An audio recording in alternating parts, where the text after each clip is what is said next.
नवी दिल्लीतल्या कर्तव्य पथावर प्रजासत्ताक दिनी सर्वोत्कृष्ट पथसंचलन करून सलग तिसऱ्यांदा प्रतिष्ठित पंतप्रधान बॅनरनं सन्मानित करण्यात आलेल्या महाराष्ट्राच्या राष्ट्रीय छात्र सेनेची नॅशनल कॅडेट कॉर्प्स तुकडी आज पुण्यात दाखल झाली। एनसीसीच्या मुख्यालयात तुकडीचे ब्रिगेडियर अर्जुन मित्रा यांनी सर्व छात्र सैनिकांचं स्वागत केलं। प्रजासत्ताक दिनाच्या कार्यक्रमासाठी 28 राज्यातल्या एनसीसीच्या संघांनी ड्रिल, सांस्कृतिक, guard of honour, flag area, aero modelling, ship modelling, PM rally, सर्वोत्कृष्ट कॅडेट स्पर्धा, घोडेस्वार अशा अनेक कार्यक्रमांमध्ये भाग घेतला। त्यात महाराष्ट्राच्या राष्ट्रीय छात्र सेनेनं प्रथम क्रमांक पटकावत तिसऱ्यांदा सुवर्ण पदकावर राज्याचं नाव कोरलं। संचलनात राज्यातल्या 23 मुलींच्या छात्र सैनिकांनी सशस्त्र दलाच्या तुकडीसह कर्तव्य पथावर कूच केलं। पंतप्रधान बॅनर आणि ट्रॉफी जिंकण्याबरोबरच छात्र सैनिकांनी अनेक वैयक्तिक पारितोषिके देखील 1000पेक्षा जास्त विद्यार्थी ह्याच्यामध्ये असतात आणि त्यातनं जे बेस्ट ऑफ द बेस्ट असतात त्यांची दर लेवलला सिलेक्शन होऊन एक कंटिजेंट बनतं।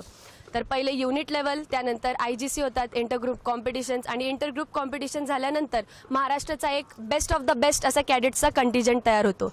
खूप सारे इव्हेंट असतात रिपब्लिक डे कॅम्पमध्ये। सगळ्यात पहिले बेस्ट कॅडेट हा एक इव्हेंट असतो, त्यानंतर guard of honour, PM rally, cultural, Kartavyapath, तर असे बरेच सारे इव्हेंट असतात।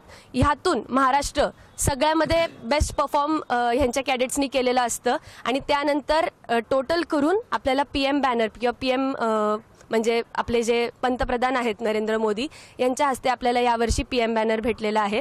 लगातार 3rd टाइम आपण हा बॅनर आता जिंकलेला आहे आणि आतापर्यंत 23 टाइम आपण हा बॅनर महाराष्ट्राने जिंकलेला आहे। ही आपल्यासाठी खूप मोठी एक प्राऊड अशी फीलिंग आहे।